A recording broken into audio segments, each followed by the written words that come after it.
Spider-Man, Spider-Man, does whatever a spider can. Spins a web, eats a fly. No? Is that how it goes? I don't know the whole song.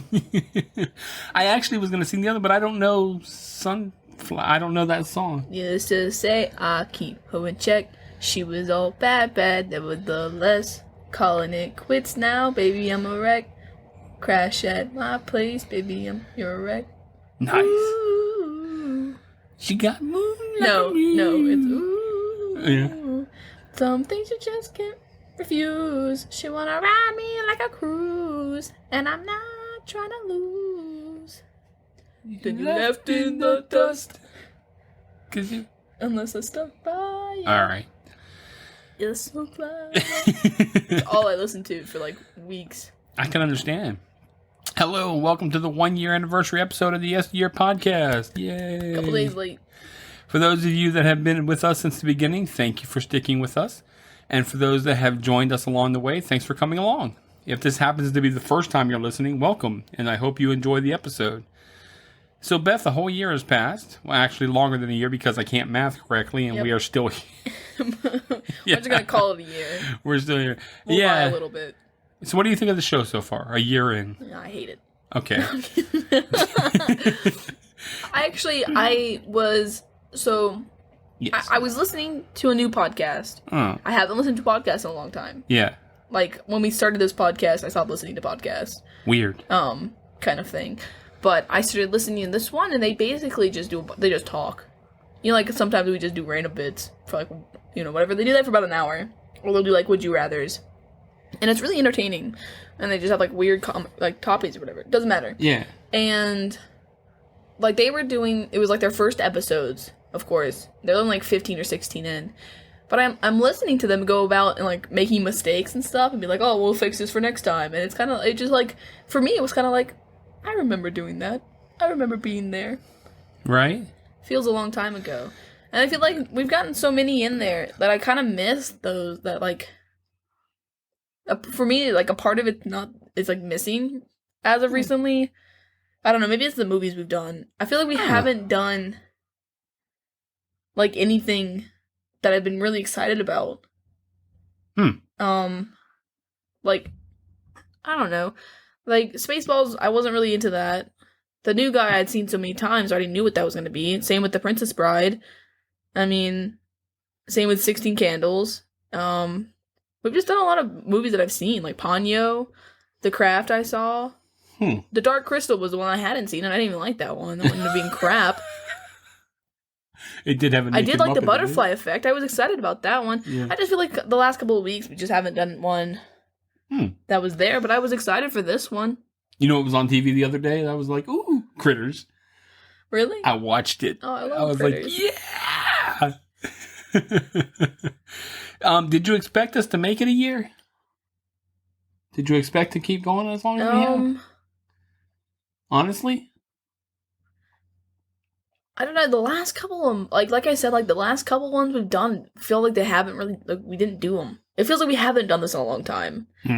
Which, to be fair, we did a couple, like, we've done break episodes. Yeah, we have done that. I mean, I'm coming up on graduating in 2 weeks. Woo!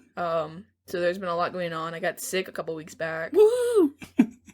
But a lot of that, I don't know. I miss kind of like how when we first starting feels.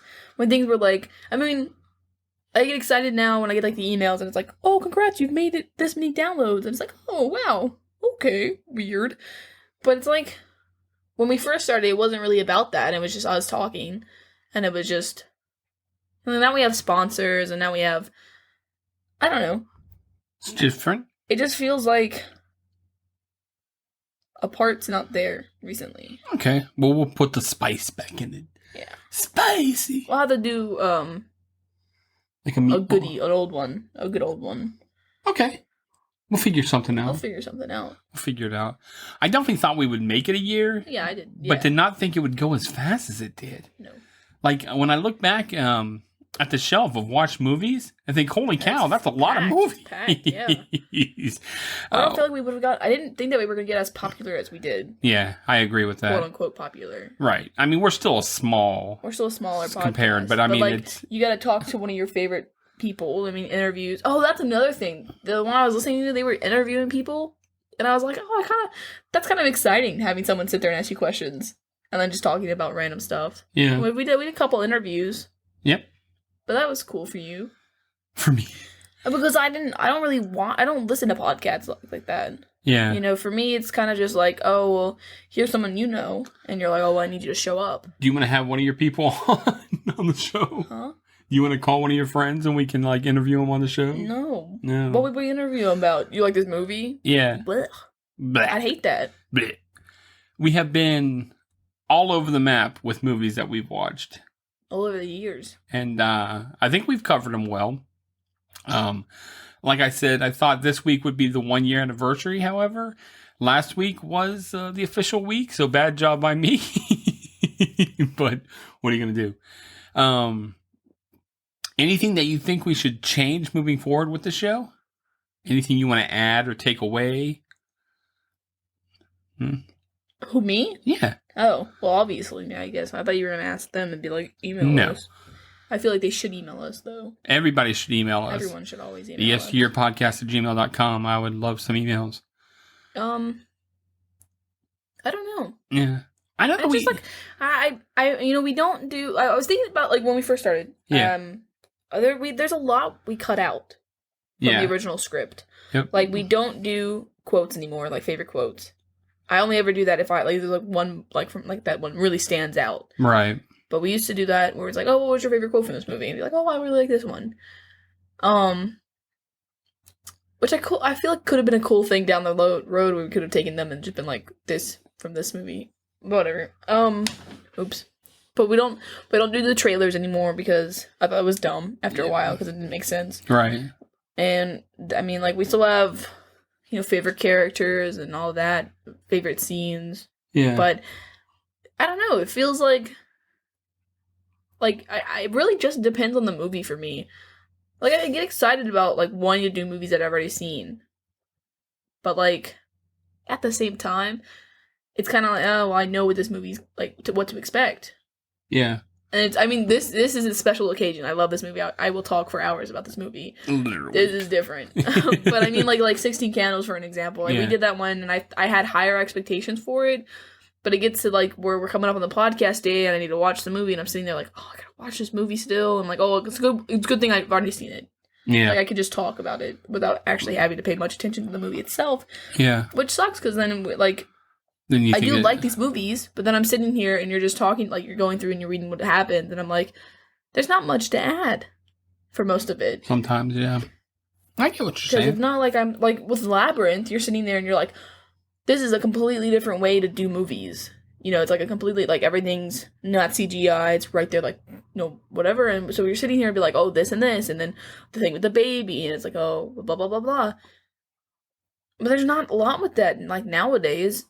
I mean, the butterfly effect was an interesting one that we did because that was a different concept with, like, crazy, big thinking things, and I love movies like that. Yeah. But, like, Ponyo was our first animated film that we did. Yes. But that one was just a cute little... That was new for me, though. I had never seen that movie. Right, you had never seen it. I've seen that movie like 4 or 5 times. I thought it was great. It is a good movie. I'm not saying it's not. I'm not. I get what you're saying. You're not knocking the movie. You're just knocking the... Yeah. I get what you're saying. So... I know that we've made many changes after seeing what does and does not seem to work. Yeah. I do know that. All right. Well, this week we're doing Spider-Man Into the Spider-Verse, which is an animated movie, and right off the bat, I have to say, was way more than I expected. I mean, the visuals... After I had hyped it up and everything? Yes. The visuals, the storyline, the storytelling, the acting, just all around the knockout movie. I mean, just... I enjoy... It's a 5 for me. I'll tell you what, when it comes to these superhero type movies, I feel like they do a better job in the animated universe than in the real universe. And I know that you don't watch a lot of the... I don't, but like, I don't like superheroes. I know. I never have. I only ever really liked, like, Spider-Man, Or Right. like in Deadpool's not even a hero. He's an anti-hero. Yeah. But I like when it comes to like DC universe, I only like the villains. Yeah. You know? But I'm saying, like, I know, but if you, like, there's been Justice League movies that have been done, like in Flashpoint and all these other movies, and you don't have any clue what I'm talking about, and that's cool. But they're animation, and they're so much better than these live action movies. And I think that sometimes it has to do because they're just telling the story instead of people getting caught up with trying to make, Jason Momoa and who's going to play Superman and who's going to be Batman. Oh, good point. Yeah, I agree with that. I fully agree with that. But yeah, because then, I mean, same thing with like, well, I like in a degree with the new, I think, Doctor Strange movie that's coming out. Yeah. You're going to have the old Spider-Mans and the new Spider-Mans and everything. Right. Which is so cool. people are excited about that. Like, Right. I can't wait to see this. But people, if you actually sit down and they listen and they're like, well, I think Andrew Garfield was a really good, like, Peter Parker. Or no, wait, hold on. What's the original one? Is that Andrew Garfield? No. No, that's the one where Gwen broke her back. That's not the original. No, I'm talking about, that's Andrew Garfield. That's Andrew Garfield. Yeah. What's the name of the... Oh my gosh, I can't. Tobey Maguire? Tobey Maguire. Okay, everyone's always like, he's a really good Peter Parker. Yes. Andrew Garfield's a really good Spider-Man. And then people are like, oh, well, Tom Holland's a really good mix of both of them. Okay. And he looks young for being, like, an older person as well. Because it's like Tobey and Andrew look too old. They aged them into it. They completely skipped past a lot of the high school time with them. But with, like, the animation stuff, animated movies, you can put anyone as the voice. Yep. And voice is important as well. But you can put anyone as a voice that fits, but it can be anyone of any age.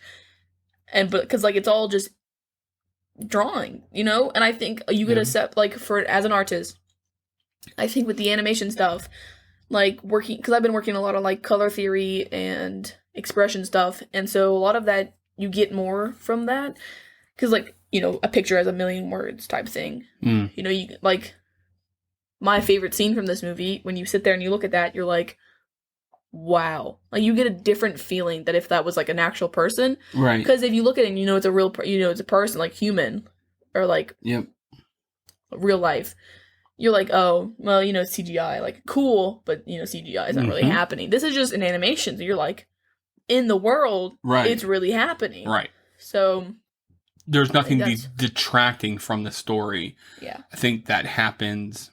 And then people are like, oh, well, you know, you gotta be. I don't want to hear all that mess. I want to be able to watch a movie. And I really dug this movie.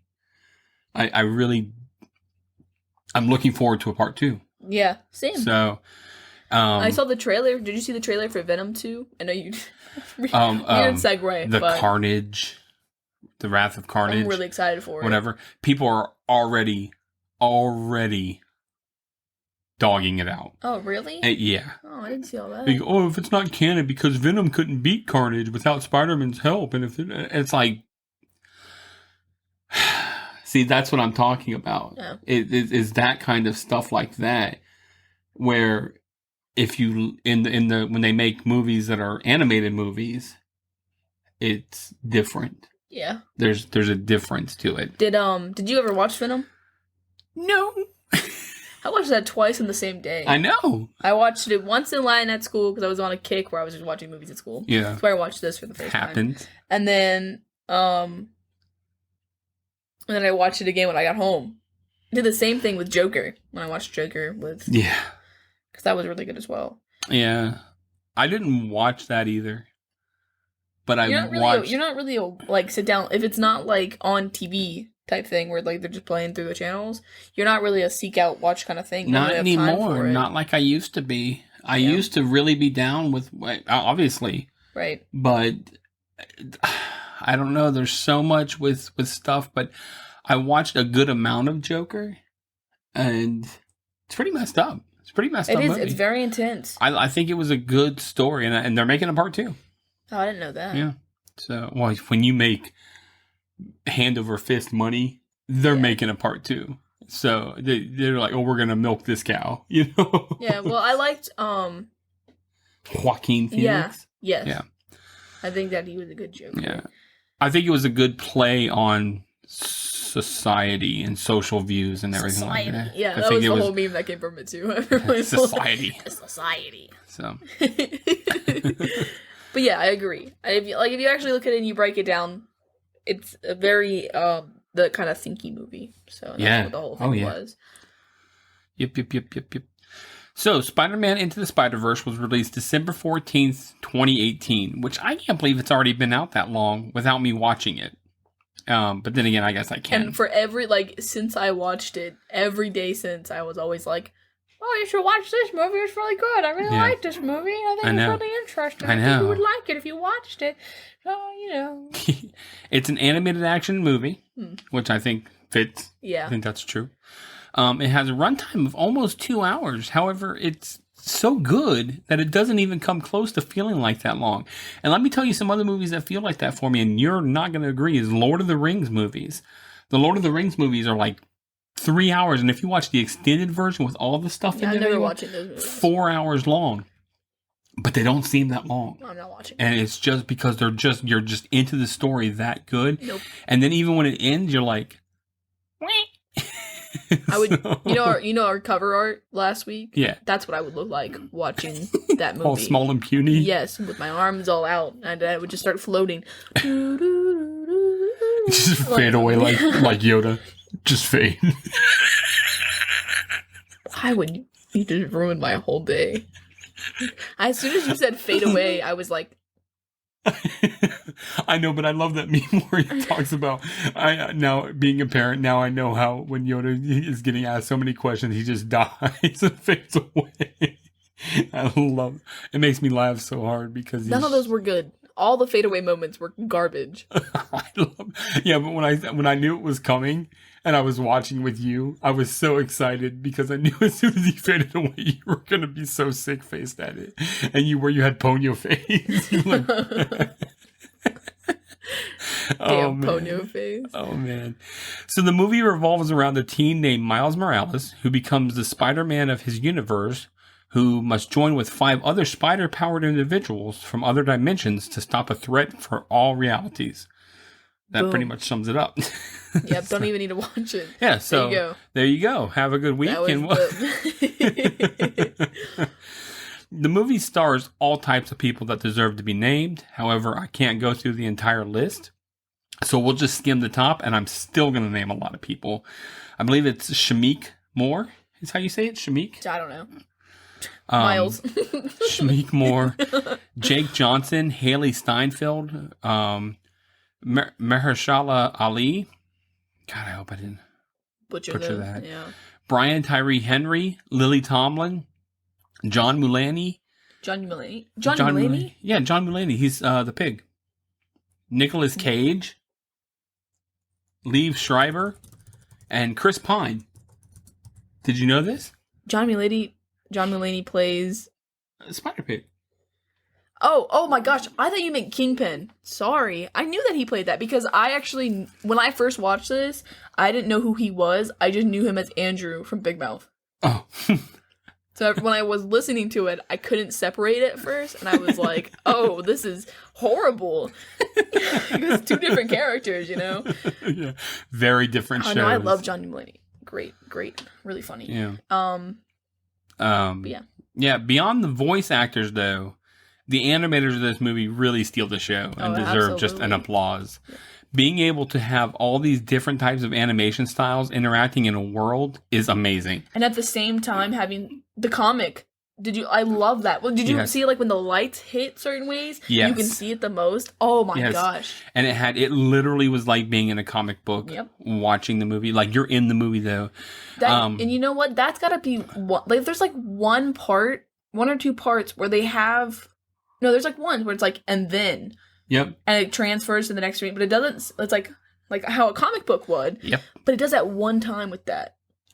It doesn't, and it does it sometimes where it's the sound effects or SFX. Yeah. And when he's thinking, it comes out the bubbles. Yep. But it doesn't do the transitions, but that one time. And I didn't notice that until this amount. And I was like, if they were gonna do that, I wish they would have done that more. I gotcha. But I got you. The movie is filled with Easter eggs, too deep to go into, and really must be seen to appreciate. Absolutely. Like, I can sit here and tell you all the different stuff, like the Red Man group instead of the Blue Man group, and Kooky Cola, I think is what it's called. yes, yeah, because it's a different instead universe. of Coca-Cola, and just all kinds of like That's literally. how you know it's not our universe. I'm trying to watch the movie, but I'm trying to see all these stuff, and I'm just like, man, I'm going to have to watch this movie again and again to really instill. It's going to be one of those things where it's like, I'm going to watch it and be like, oh, I never noticed that before. Oh, Yep. And then I went through and watched some YouTube videos about them just to get deeper into it and just learn some more. And I was like, oh my gosh, this is so, look at this, look at that. And then I loved it. There are so many small things that go on in the animation that help to tell the story and to really engulf you in the movie. It's just amazing. This is probably the first time that I wish we could have the movie playing along with us while I talk about it. So I can like pause and give almost play by play of little things that make the movie so special. Cause it's like, yeah, oh, this part here. Oh, this part here. Okay, right here. Here's what's happening. And then I would just be geeking out about the styles and like that, like the animation itself. Dude, like the whole time. And not just that, but the transition in what happens in the, I mean, I believe that I talk about it, but like how they don't have his thinking boxes until after he gets bit. Because the spider senses. And then the spider, and then that stuff, and then just the little nuances that make this movie, I think, so awesome. And like a spoiler for it, but my favorite thing is when he first meets his Peter, and he's green and purple, and then he goes to the blue. His green and purple is from Aaron, the Prowler. Oh yeah. Spoiler alert! But oh my god, like I didn't know that the first time I watched it. I'm sitting here and I'm like, why was he green and purple? Because none of the other ones, they were all blue already. You know. I got you. And I thought it was gonna be like, oh well, that's just what he is. And then they explain it like that's what it is, and I was like. Rip. Cries. And like after I watched this and I got so excited about it, I went through and I watched like the Homecoming Spider-Man with Tom Holland in it. And you know, Aaron's in that one. He talks about, oh, I have a nephew in Queens. Yep. And it's like, oh, I know who that is. So what's funny about that is, again, I watched that in Spanish when I was getting ready for doing a PET scan. And I watched that movie in Spanish, and I watched that part because that's when he's the car thing, or he's the car thing. And he's like, and I'm just all, oh, this is that part Beth was talking about. That must be his uncle and everything like that. Yeah. I was like, oh, that's so cool.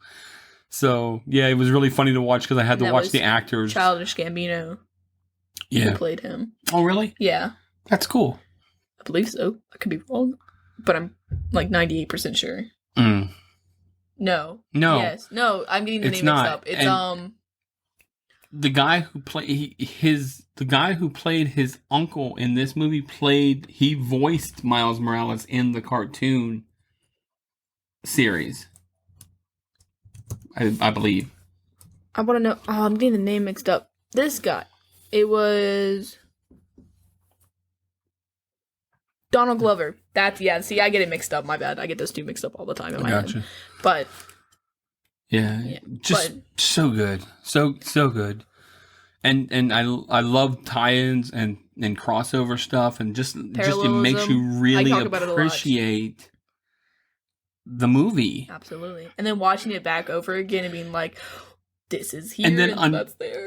The only thing that I would say, unfortunately for you, is that you don't know these other Spider-Man. You don't know. Yeah, I don't know everything. The cartoons and the comic part, and the comics and the 2099 and all those. I did learn a lot by watching the extra stuff, like you said on YouTube. But no, I did not know. There's a lot of stuff that I'm gonna let him miss offhandedly, but.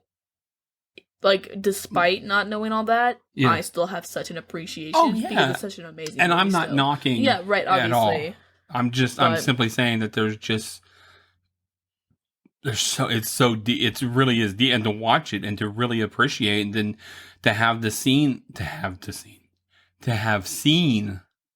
all of these Spider-Mans, to have seen the cartoon as a kid and a teenager, and to see that and to know, and then to see this is like, wow, you really tied this together so well. Not only you brought the new to the old, like people your age can watch this and be like, oh wow, Miles Morales, this is really cool and new. Into Spider-Man if I was a kid. Someone my age, watches it and has a nostalgic feeling for it because it really ties it all together. It was just so cool. And then I get Nick Cage as Spider-Man Noir. Yeah. I'm like, what? They really did pick good people to play everyone. Yeah. And Chris Pine, and it's good. So the first time I heard about this movie, because I didn't know it when it came out. I didn't hear anything for it. But I was in culinary my sophomore year, and she was talking to us about, my teacher was, about her grandson, who was actually one of the kids, went to my school. I knew him. He was one of my friends. About how she didn't like the movie, but because of the words on the screen. And, she's like, oh, there's just too much going on. And it caught my attention, because I'm like, why would there be, flashing words, too fast flashing words? Because, because it's a comic book, so there's a lot of words on the screen and everything. So I was like, that doesn't make any sense. So I had to, that was the reason why I watched it. Yeah. I went back to school, the same day, because I would go to Burton and then go back to school, and I had Latin, and I wouldn't be doing anything because I would watch a movie in Latin class. And I started watching it, and that's, how I found it. You knew it, obviously, through me. Right. Sitting here talking about it all the time. Man, I'm telling you, just the words on the screen make it even that much more. I didn't even know, yeah. And it wasn't even, that bad. And then again, like I say all the time, when you watch it with captions, there's funny things that are said too. Yeah. And I love that when things like that happen. I thought it was cool, when he was falling the first time, and the word, and then when he's going, it's like, woo, yeah, and that is so cool that they parallelism. Did that. I absolutely adore it. So, but yeah. Anyway, shall we start? Yep. All right. So the movie starts with Peter Parker introducing himself as we know him. The friendly. First, the movie, the music that plays, first of all, when it's showing everything before he starts speaking, is actually the transmitter. Yes. And I didn't know that until this time watching. Oh, really? The same, because at first I was always oh, it's just, music and it's just whatever, but it's the transmitter starting up. And I never knew that. Okay. And I always loved that when he starts his thing, he always go one last time. He's like, let's do this one last time. And with everyone. And it's yeah, it's not the last time. I keep coming back. Nice. So he is introducing himself as the friendly neighborhood Spider-Man. By now, everybody knows how big he is. What was saving New York constantly, getting his own comic, cereal, and even a Christmas album, which I thought was hilarious. It's a very Spider Christmas, and did you read the name? Yeah, I was. Yeah. He's like, I saved you again, or something like that, and then Ave Maria, and it's just Ave Maria. It doesn't even have any nothing to do with Spider-Man. He does have some things he's not proud of. The emo dance being one of those things. I love that. I wish he was in the actual emo look though. That would have been fun. If it was exact from the scene. Yeah. But I did appreciate the dance. When that happened, I was sitting there in class that's it, that's the thing. I laughed so hard. And then they showed the in a so-so popsicle. Yeah, it's all melted. I literally laughed so hard. Every time I see that, I laugh because it makes me think of the SpongeBob popsicles that they sell. It's the same. And it was an actual picture too. It wasn't even. It was all I laughed melted so and crap. But he does take his duties as Spidey proudly, as he is the one and only. We meet Brooklyn teen Miles Morales as he is getting ready to start attending a private school. He lives with his father Jefferson and mother Rio. Miles goes around the neighborhood greeting his friends and tagging street signs with stickers he made, which I thought was pretty cool. I liked also when Peter's thing ends, it's him getting punched in the face. Yeah. I believe. And that is a callback.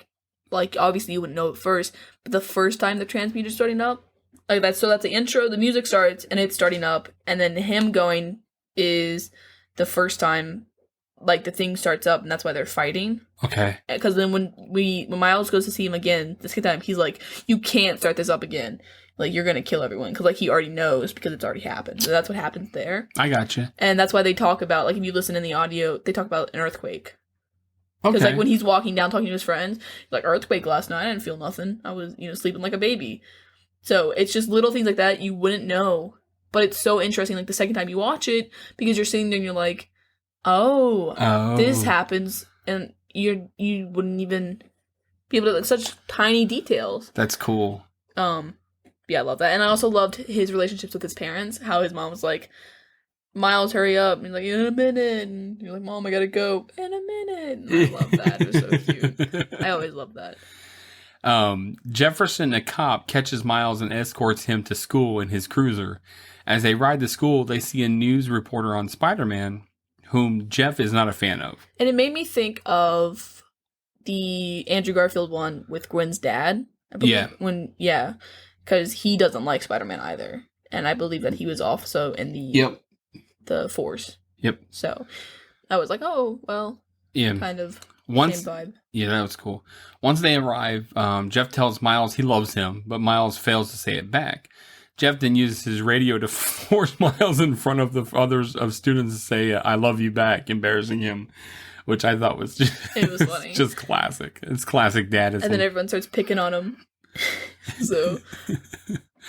And then we get a montage.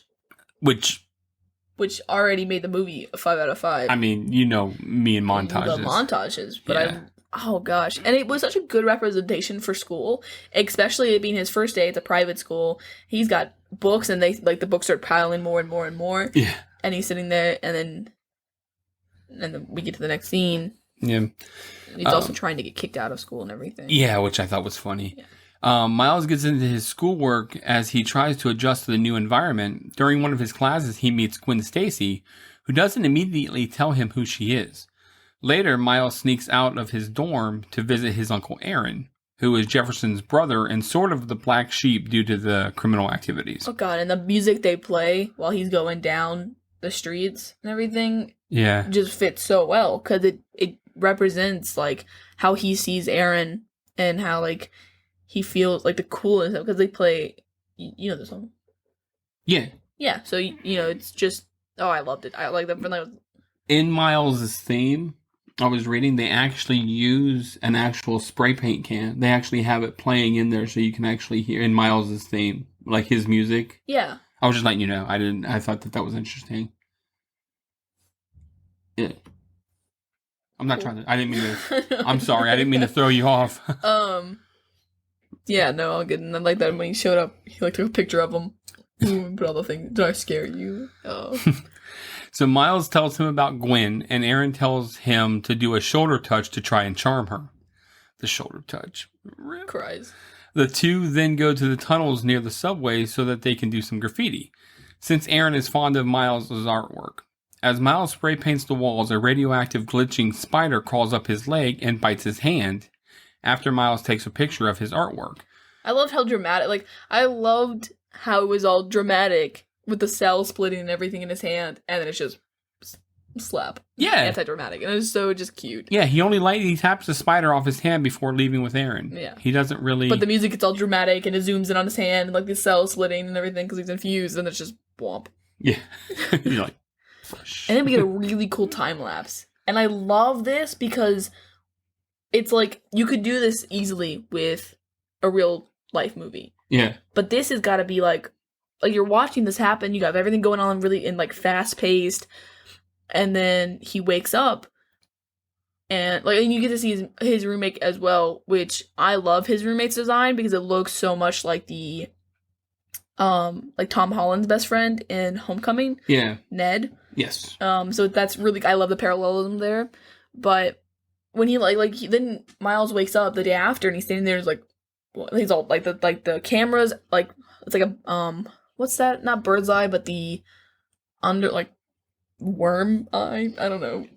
Bottom POV. Yeah, where your POV is like where the camera is looking at him from the bottom because his pants are shorter. Yeah, and he's all like, "Am I going through puberty?" And he says it out loud, and it's just funny. Yeah. But you sit there and like every time I watch the time lapse, I try to see if he gets taller, like if he moves at all. But I can't really. I know that he does get taller. Yeah. Well, Because, obviously because of the pants. Yeah. But in the bed, I was trying to be like, oh, can I see if he grows or anything? But yep. So as you were saying, the next day, Miles finds himself feeling differently. He hears a voice in his head, which is accompanied by comic-style text boxes, which is cool. His clothes barely fit, and he is sweating profusely. He runs into Gwen, who tries to make up a fake name when they properly introduce themselves. Gwanda.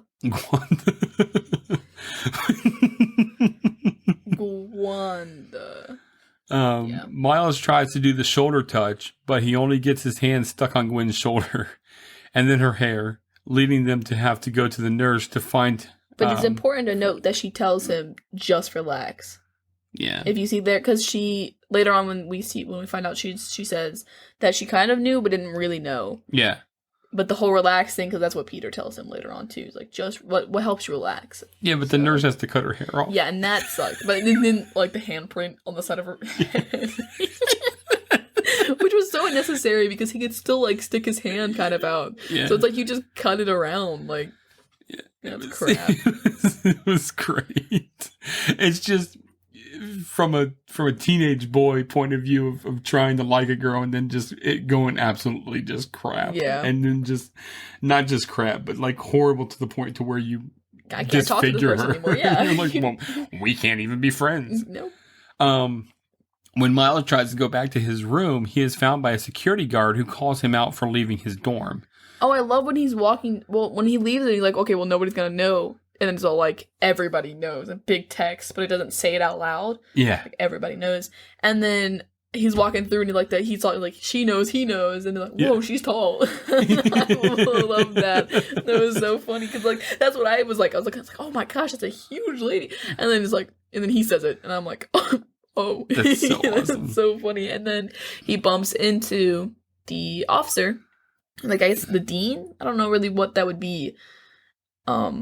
And he's all like, I know you snuck out at last night, Morales. And then it's like, play dumb. He's like, who's Morales? Not that dumb. And then he runs. And he goes into his office. And he bumps into the computer and starts playing the album. I love that. Yep. Miles runs and hides in the man's office, getting everything stuck to him as he keeps freaking out. He climbs out the window and finds himself walking on the walls before running into the streets, amazed by his newfound powers and abilities. When he's, like, slamming on the windows to that one classroom, there's no way I would have stopped. Like, one bang, I would have been staring at that window for the rest of class. You're like, what was that? And then multiple bangs like that? Like, I'm looking at these windows. Like, I would have seen. And then he's hanging on top above all these people below. Like, no one saw him. Right. You know? And then we see Gwen that sees him. And she's like, what the? Because he's walking on the side of the building. And then he goes into his room. Convenient. Yeah. With the pigeons. Oh. Imagine being that pigeon. What the hell? I attack too. Nice. Miles later goes to the tunnel where the spider bit him. As he examines it, it starts glitching again. Not long after that, Miles hides as his spider senses detect danger. I liked when Miles is back in his room, really like quick. He has the Spider-Man comics stuck to his hands. Right. And it's like, stop sticking, please don't stop sticking, which was a parallel to him, so you can see like he's going through the same thing. But then when he goes to find the spider, this is one of my favorite scenes. He walks up to him, he's like, he's like, this spider's boring. It's boring just how normal this spider is. And he touches it and it just goes yeah. And he's like, oh, and I love that. Yeah. So Spider-Man enters as he's being pursued by the Green Goblin. And I love the Green Goblin. Sweet-looking Green Goblin. Yeah. I love that it wasn't just, like, Spider-Man on the board or the hoverboard going through and everything. Right. It was, like, an actual No, he was a big friggin' thing. The fight takes them beneath Fisk Industries, where Wilson Fisk, a.k.a. Kingpin, is attempting to start up a super collider. In the middle of Spidey fighting Goblin, he takes the time to get Miles out of harm's way. And I like that interaction. Because he's sitting there and he's like, okay, I see, and we're blending. He's like, I thought I was the only one, and then he offers to be his mentor. He's like, I can help you after this is done. I'll, we can do this together. And then, like, he's fighting the Green Goblin, and it's really important to watch how he's fighting him, because there's one part where he web shoots onto the collider as it spins up, and he goes up, and that's how he gets to the latch. Right. And at the end, that's how Miles does it. Right. Because that's how he watched. And, like, I didn't notice that until I saw it on one of the videos where they pointed it out on the YouTube videos. Nice. And I said, that is amazing. That is absolutely amazing that's... The same. Because he also gets, like, eventually, like, Miles pulled out a phone and is, like, recording. He's like, I'm just going to record this fight. But it's, like, it's so cool that at the same time he's taking notes. Like, because that's... Peter's whole thing is, like, Peter Parker is a really smart kid in high school. Right. He's brilliant. And he's also funny when he fights, like, as Spider-Man, because he gains the confidence with the mask on and everything, so he becomes more loose and more funny in the whole thing, because, Peter is just an awkward kid. Right. So while this Spider-Man's fighting, you can see he's funny, he's throwing wit at Green Goblin, and, like, what's your take on head trauma, and the thing falls on his head. Right. So it's, like funny stuff, so it's good. I liked the way they represented that universe as Peter, because that's the same way, and then him wanting to help him and everything. So it was really cool to see that Miles was like Peter does, a really smart kid. Right. He's in a private school. He's funny, but like in the opposite way around, when he's in the suit, he was really more awkward and being like, I don't really know what I'm doing. I'm freaked out. But he's also a 14-year-old kid. Right. So the fact that he's taking notes like that was just, it was really cool to see, like, the parallels with that. Yeah, definitely. Yeah, Spidey realizes Miles is just like him, and just as the machine is turned on. Outside in the city, certain structures start to get weirdly morphed into other shapes. A blast occurs in the tunnel. Spidey is badly injured, and Miles tries to help him, but Spidey tells him to hide before giving him a drive to shut down the collider. Kingpin, Goblin, and another villain, the Prowler, gather around Spidey. When the Prowler showed up, I like the noise that plays, like the sound effect that plays whenever Prowler's around. Yeah. Because it's like, it was just, it's just really interesting, because then that plays again later on, but in a nicer way. I think I talked about it somewhere, but I'll remember to keep that in mind. But I loved that he had his own sound, because he meant more. Yeah, I got you. That was, he actually had a theme. Yeah. So yeah, they take off. What were we gonna say? But also, before he gets really hurt, Goblin pushes him into the reactor, and he sees all the webs and everything. Oh yeah. And that's where we first see, like, why Kingpin's trying to do it with his wife and the kid. And he gets pulled back out, and so when Kingpin goes over to him with the Prowler and the Goblin and everything, and then takes off his mask. Yes. That's gotta be, and Miles is watching the whole thing, and you're sitting there like, this is a 14-year-old kid watching this guy, and he's like, it's okay, he'll get back up, because, he's Spider-Man. He's Spider-Man. Right. But, so he goes over before these guys are over there, and he's like, oh, are you okay? Can I help? He's like, yeah, I always get back up. I always get up. And he's like, oh, I'm so tired. And, says that a lot. Which was really sad. Yeah. Especially, like, where, like, my position, I'm watching this as a viewer who loves Spider-Man, So you're watching older Spider-Man being like, oh, this is exhausting, I'm so tired, and he's talking to Miles, and, like, there's almost more of an excitement when he first sees him. He's like, yeah, I can help you, I'll mentor you, because, like, that means retirement, Right. I'll be done. But then you have Kingpin come over, and he's all like, don't you want to know what I saw? He's like, you can't get in the back. What you did is done. And, like, as a viewer, you don't really know what that means yet. Whatever. Right. But then he smashes him like a spider, and it's just so sad. Yep. He slams his fist down onto him, which Miles watches in horror as it happened. He kills him. Which is that's crazy. A lot. I mean, that's everyone's hero right there. Yep. Because in this universe, we don't know about if there's an Avengers, first of all. Right. I don't know if that's a thing. But so we know that for New York or Queens, that Spider-Man is what they have. So as a 14-year-old, just meeting him, you're going through all this stuff yourself, you need help, this guy offers you help, you're like, okay, cool, main character moment. Right. And then he dies. Yeah. And you are given this little OneDrive type thing. Right. And it's like, now you control everyone, like, if they live or die. That's too much. It is. And then he has to run away. Yep, he runs home to his parents, and he after hugs being Jefferson. chased by the Prowler, and almost dying, because he's sitting there going through the train station, right, trying to get through that, and he, like, almost dying, like, multiple times, and it's just scary. Yeah, it's good. It's good. I mean, like, your heart's pounding, like, you're really, like, you're in the moment, and then when it really shows that when like, that Spider-Man got killed, it was out. like, a what? Yeah, and then he goes back home, and his dad's all like, "You made a commitment to that school," and he's just like, yeah, he's in such a different place. Yeah. But that would have been, for me as a parent, and also, like, living in the city, seeing that stuff happen. Yeah. Like, I would have asked more questions. First of all, they were like, "Oh, I think this is Van Gogh," or whatever they said. Yeah. If that happened, like, went and then disappeared type stuff, because that's what happened when it turned off.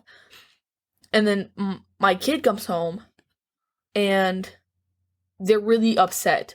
They snuck in, they're crying, they're upset, and then, like, 20 minutes later, not even, I turn on the TV and it's all like, breaking news. Yep, Spider-Man is dead. I'm gonna be like, yo, what do you know? Like, why are you upset? Like, let's talk about this a little bit more, because, it's also revealed that he was Peter Parker. Yes. Yep. And then we have MJ and Aunt May also. Yep. New Yorkers everywhere are devastated. Miles buys a costume. Just a spoiler. Well, I guess not spoiler, but the store owner is voiced by Stan Lee. Yes, which was cool. It was really cool because he's always in the canon thing, and I like that. Yeah, like in the movies. Yep. I also I made a note, which is kind of funny, when Miles is running and, like, that scene where he has to jump through the train coming to block from the trail. I said I would have died because I can't run a train not fast enough. But did you see that they blamed his death, Peter Parker's death, on the earthquake? Oh, did they? Yeah, they said he died in an earthquake that happened, and that's what they sum up. Like, they were summing up the other thing too, but, like, with that, it's like that. People saw physical things happen and then disappear. I would have been a little bit more concerned. I mean, yeah, just a little. But they did blame him, blame the death on the earthquake that had happened, which we now know where it was the machine. So then people who paid more attention to the movie would have been like, "Oh, well, that's must have what happened at the beginning as well." But yeah, there you go. I did not. I was not one of those people until a couple weeks ago. Yeah. Well, he bought the costume before attending a memorial service for Peter. With many other fans attending dressed as the wall crawler, which I thought was cool. Yeah, I liked that Mary Jane's talking. Yep, she delivered the eulogy. Like, it could have been anyone in a mask. It's up to you. And then he goes, "It's up to me now." And the guy next to him goes, "Probably not you specifically, but it's a metaphor." I would have been so embarrassed, because, like, you don't really think about that. You're like, "Oh yeah, okay, you're watching the movie," and it's like, because that's what happens in a lot of, like, real movies, IRL movies, where you have these actors and they sit there and they say something, and, like, nothing, like, the people in the background don't have any kind of anything to them. But then you have where Miles is constantly having people interact with him, like his roommate being there and hearing what he's saying. Yeah, the people, like, seeing that whole thing happen with Gwen, and it's funny. I love it. I think that's cute. There's so much feeling to it. I don't think he means. Yeah. But yeah, she's delivering the eulogy for her husband while Aunt May stands solemnly in the back. Miles is inspired by MJ's words to take up the mantle as Spider-Man. He wants to test out his powers, but he isn't quite sure of how to get them to work. He later pays a visit to Peter's grave, and just as he's spotted by another man, Peter B. Parker. Well, we get a cute little couple scenes, like a montage almost, of where he's, like, training to a point. Like, he goes up in that building, looks at the side, he's like, and then goes back down it. That was really funny. Then he goes to the smaller building, and he trips on his shoelace. And the shoelace is such a big thing in this movie because it keeps his shoes, like, always untied. Yeah. And, like, his dad was always like, "Tie your shoes, whatever, tie your shoes." It's a choice type thing. And he trips on his shoelace again, but gets lucky, and that's where we see the like, falling down where he yells and it's going down. And then we see that he breaks the chip. So that's really important. He breaks that in his hip pocket. Yep. But I was surprised that there weren't more people at the grave. like Yeah. his grave. Like they're like no security, like nothing. I agree. It does seem to be kind of like in a downtrodden little place. Like you would think if it's Spider-Man and everybody found out, oh my gosh, it's Spider-Man, Yeah, it would be like it would have been a huge thing for a long statue. time. Yeah, like what happened was like Superman and stuff like that when they. Well, you wouldn't. I wouldn't know. I don't like Superman. Yeah. So Peter B. Parker is there. Peter B. Parker. In his own words, this Peter tells us that in his universe, he's been Spider-Man for years and is now an adult. Because now we get another comic book slapped down. Yeah, it slaps it down to tell his backstory. Which and I like that about Miles. Every time I thought it was very cool that happened. And I like that about this because the second time it happens is when Miles is like first getting his powers and everything, and it's him against the window, and it's him, and then like him in the spider suit. But it's not the one that he makes later on. It's like the actual, because there's a lot of that. Like when he's in the cave and he's looking up to the suit, like the size difference, and looking up, it's in a light. He's in the dark, and it's kind of like, how do I feel these? He's shoes? little, yep. And like that's such a big thing, and it's so I love then the later symbolism. He's looking and he's actually in the face. And he's actually in the face. Yep. And it's just but I love Peter B. Parker. I like that he was like depressed. Yeah. Like, he's like, He really was. Here I am 20 years later doing push-ups, getting he's like, oh, I'm doing crouches, staying fit, and he's all fat. He's all eating pizza. He's crying in a shower with the suit on, and it's just crap. He's got the suit but on I loved how he described himself. He's like, yeah, here I am. Like, picture me in my the house, like doing push-ups, doing curls, getting ripped. And he's just fat and sad and unshaven. And Yep, he's lost Aunt May, and he was married to Mary Jane, but is now divorced due to him not being able to work on his issue as Spidey. Yeah, because he didn't want kids, which I think is fair. Like, his whole thing, like, he was talking about is, like, I don't know, because when Aunt May died is when it happened with him, because that's someone who's important to Spider-Man who died. After that, I would have been scared to have kids, too. I mean, that's just more, like, especially as a superhero, that's more people that if they find out that you're related to them, or they have an identity kind of thing, those are your kids, they could be taken. Well, not just that, but when you have a choice to make, like, when he's fighting a villain, especially a super villain, and it's just him that he has to worry about, nobody's, you know what I mean? It's just him. He can make that tough call to where if he dies, but it's okay, whatever.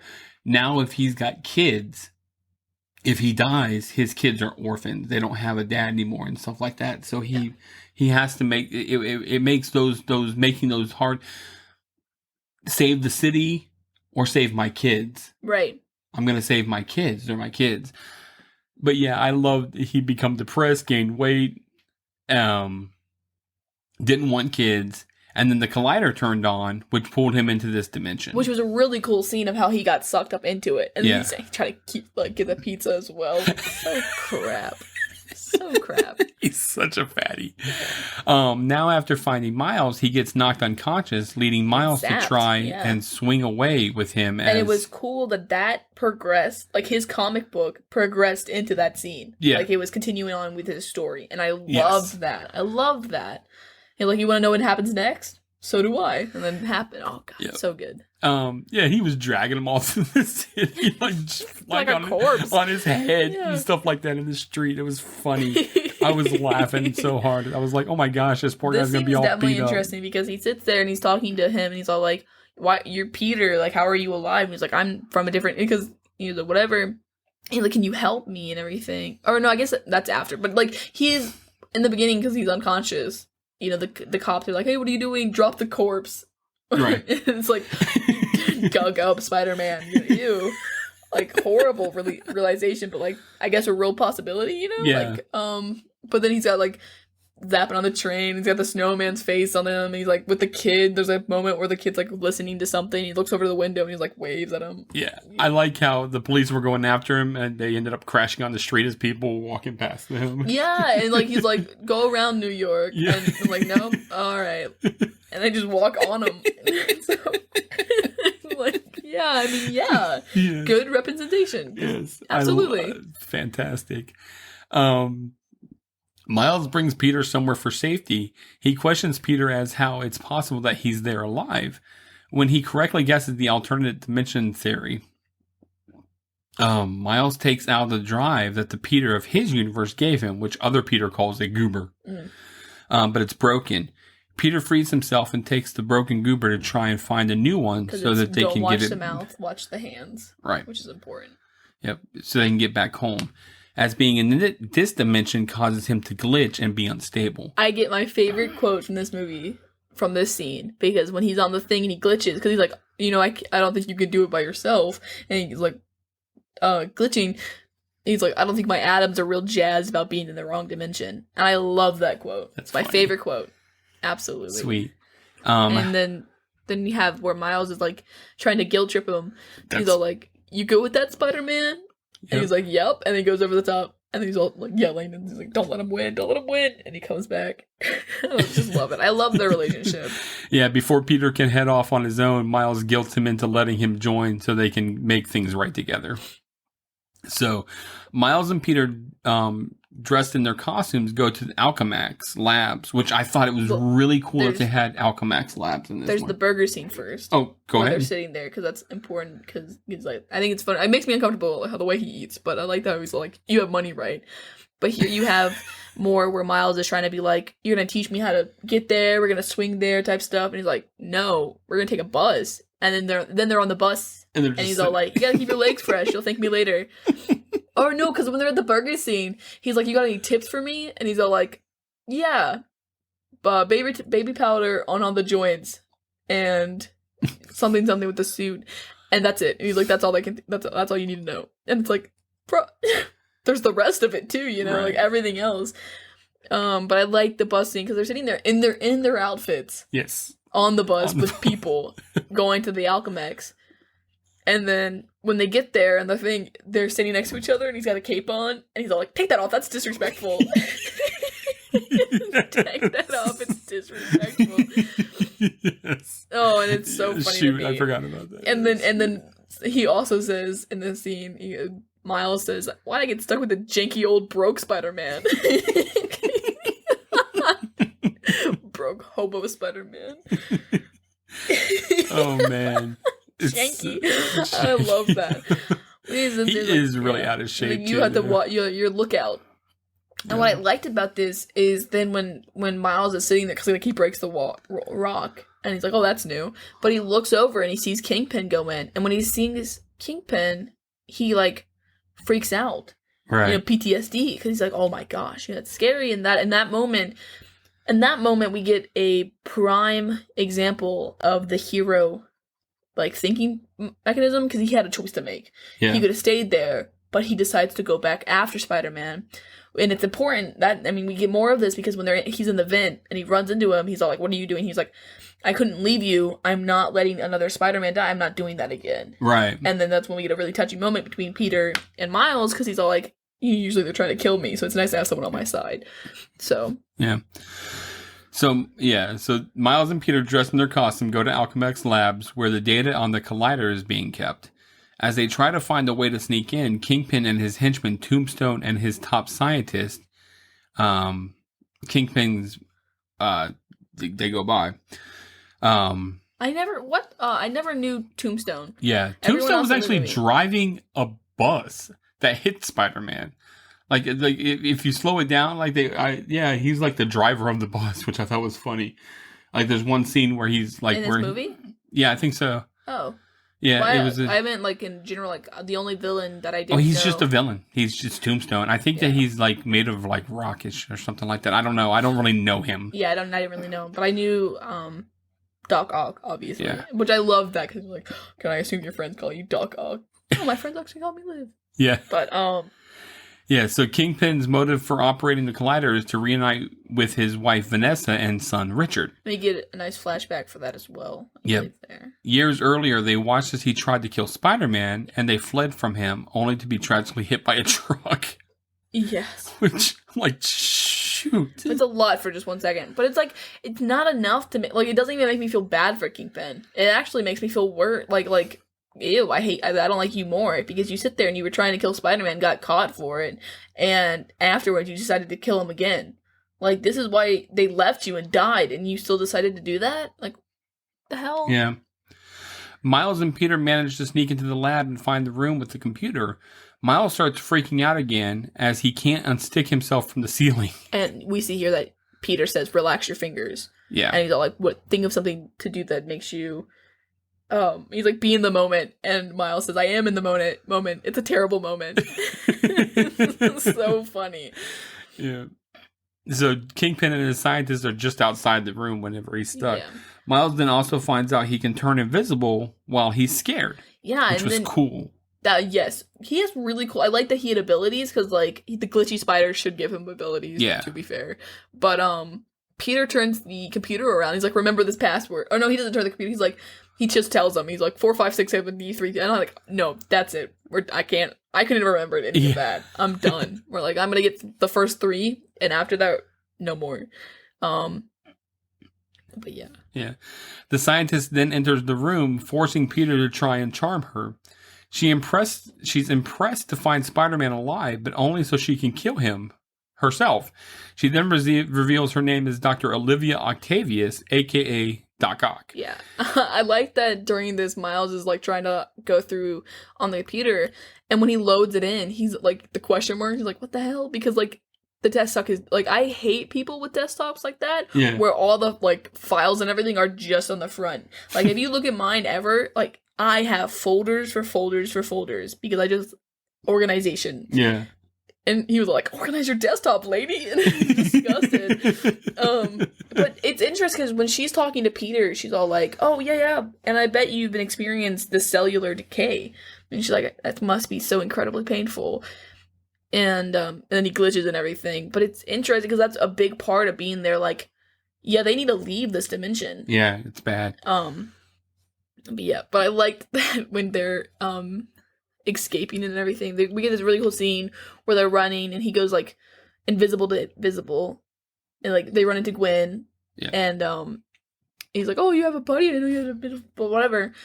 But like they grab the bagel on the way and like, okay, selecting a bagel, and he's like, Spider-Man. You get called that a lot. It's just funny. I like that they kept the personality with the script in the midst of everything. Yes. They still have the personality going on for sure. So she reveals her mechanical tentacles as she attacks Peter, but Miles grabs the computer so they can go. In the monitor. Yep. They are chased by scientists out of the lab and into the woods. The guys swing through the trees as the villains catch up, but Doc Ock gets webbed by her third spider person, Gwen. And I love Gwen's entrance because it's very, like, rock and roll-ish, which you figure out later why, like, on is because she's in a band. Right, but which was cool. Her outfit has the ballet shoes on it, and, like, just the details with it all, I love. She tells Miles and Peter how she, too, has come from another dimension where she was bitten by a spider. There, she saved her father's life, but could not save Peter. And I love that we got that part of it, because it's him turning to the lizard and everything. Yes. And that's actually that actually happened. And that happened, right. Yeah, which is really cool. I mean, that happens in the Andrew Garfield movie, too. That's who he's fighting. Right, but Spider-Man actually turned into the lizard in one of the... Oh, I thought her dad turned into the lizard. He did. I'm saying there's another whole other Spider-Verse type thing where Spider-Man was turned into the lizard. Oh. That's why it's cool. Oh, cool. And she had to kill... and that's and that's why he died. Oh. And I like that was... Because she understood. Yes. See, what bugs me? I hate when people say, like, you couldn't understand. It's different. Literally, here's a bunch of people who do like, if anyone understands... They understand. That's later, but... The three of them head out of the woods to get away. Doc Ock later goes back to Kingpin, who is highly displeased to find there are 2 more Spider-Men around. Miles, Peter, and Gwen go to Aunt May's home, where she is able to figure out that the Peter she sees before her is from another dimension. She takes them to Peter's old secret hideout, which is full of different suits, gadgets, and vehicles. Yeah, I bet that had to be really hard on her because Peter B. Parker was the only one that actually looked like Parker to the degree. So she's sitting there and she's all like, Peter? And she's like, you look so tired. And it's just, Which he is. Yes. There, the three meet Spider-Man Noir, a black and white old gangster talking hero. He became a lot of people's favorites. Yes. He was really popular. Penny Parker and her robot Spider. I didn't really like Penny. Which is powered by a radioactive spider. And Peter Porker, a.k.a. Spider-Ham, who was actually a spider bitten by a radioactive pig. Spider pig. Yes. Does whatever a spider pig can. All of them were pulled from their own dimension into Miles' world. And they all had the little comic books that got them thrown out. Every time, which was cool. They each planned to stay behind and shut down the collider with the new goober so that the rest can get home. But Miles says it has to be him since this is his dimension. When Peter tries to back him by stating the cool powers that Miles has... Bullying. This is just bullying. That's what we see. A bunch of bullying happens. And then he's all like, come on, you guys. He can turn invisible. Yeah. He's like, go on. And he's like, yep. He's like, can't do it on command. Can't do it on command. He's like, shoot electricity. He's like, go on. He's like, can't do it on command. He can't do it on command. And then they just slam him down, like the can you get back up thing. Yep. He is able to turn them on to prove to the others that he's capable of helping. Miles turns invisible and he dejectedly leaves the cave. Miles goes to Aaron's home for help, just as Jefferson and Rio are contacting Aaron since they haven't heard from Miles in a while. Miles finds Aaron's apartment empty, but then encounters Prowler inside, prompting him to go invisible again. And like the funny capital and lowercase words, where like, why is the Prowler at Aaron's? You know, it's like, oh, I wonder why he's there. Yeah. And then sadness. Prowler speaks to Kingpin and removes his mask, revealing himself to Aaron. To be Aaron. Oh, gosh. And it's so because he's right there in front of his face. Yes. And then it switches to Miles' face. And his eyes are just huge. They're looking back and forth. You know he's looking at Aaron. Like, oh my gosh. And then he's trying to escape. And then... Yep, Miles is horrified. I couldn't understand how he didn't know that it was Miles. Because you have... now where this small kid is leaving your apartment, I mean, you would have had to have put two together. Maybe he was just caught up in the moment it was just a... It's just why would he have been at my place, is what I've thought. And it's like, yeah, you know who's about this tall and a kid and... True. You know, and I haven't heard from him in a while. Right. I don't know, it made me sad. It just makes me sad. Yeah, Miles tries to get out of the apartment, but is chased by Aaron throughout the city until he manages to evade him. And we get the cool thing with the motorcycle on this one, I think, where he's going through it, and it's the 1 second. Yes. I love that, and that's because you see it, and then the lights hit it, and you can see that comic book look. Yes, I love the lighting in this movie. Back at Aunt May's house, Miles reunites with the other Spider people to tell them his uncle is working for Kingpin. We get the montage of making the code first. The montage. True montage. Unfortunately, Miles has led Prowler there, along with Doc Ock, Goblin, Tombstone, and Scorpion. I like that Spider-Man Noir was messing with the Rubik's Cube. And he's like, is this purple? And he's like, no. Right. The villains attack, and the Spider people spring into action. Even Aunt May gets in on by defending her home. I like that she's like, oh, it's Liv. Or whatever. Great, it's Liv. Prowler goes after Miles and chases him to the rooftop. Kingpin orders Prowler to finish Miles off until Miles takes off his mask, and reveals himself to his uncle. Yes, this scene breaks my heart every time because Aaron the whole time is trying to get the thing from him. So he's like, just give it to me, kid. You can tell he didn't really want to hurt him. Right. He was going after him, but he wasn't. In the split second, I think he would have hesitated regardless. He does, obviously. But he has him, he's holding him, and then Miles, is shaking, he's horrified, throws his mask up as Kingpin's watching, and Aaron's just sitting there, with the mask on and everything, looking at him, frozen. What do you, it's horrible. So and then, he's like, Miles, and he puts it back over his head, because Miles, and it's horrible. You have where he's obviously looked up to his uncle because his dad's not the same, right? And he's like, Uncle Aaron, please. Yeah. He was genuinely thinking that he was going to kill him. That's horrible. Yeah, it would be a horrible situation. And I mean, like, then he puts up his mask back over, puts his hands up and backs away, and gets shot. Yep. And it breaks my heart every time he realizes it's Miles. Yeah. Aaron is mortified that he almost killed his nephew. As he backs down, Kingpin shoots Aaron in the back and then goes for Miles, but he swings out of there with his uncle.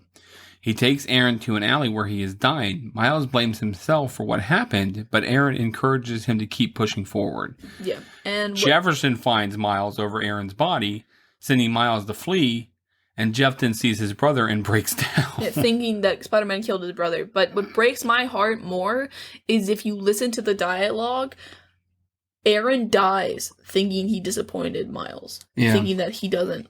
He's not a hero in his eyes anymore. Because he goes, I let you down, man. I let you down. You're so good. I just want to be good for you.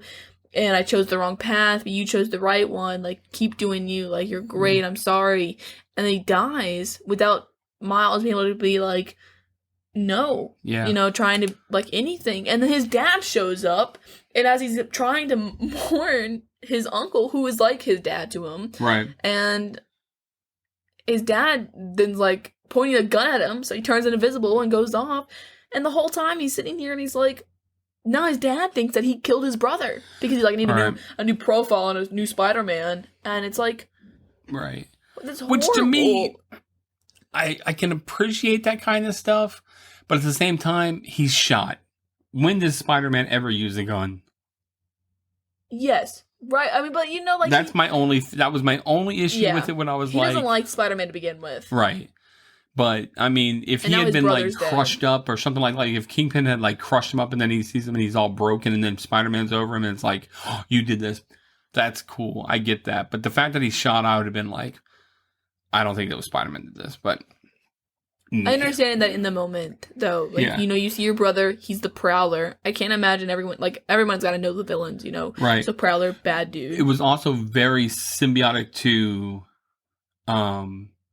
Spider-Man Part 1 when, with Tobey Maguire, when Spider-Man returns the Green Goblin to his house. Yes. And Harry comes in. Right. And finds him standing over his father. Yep. And he thinks Spider-Man killed his father. You're my best friend, right? You're my son. Yep.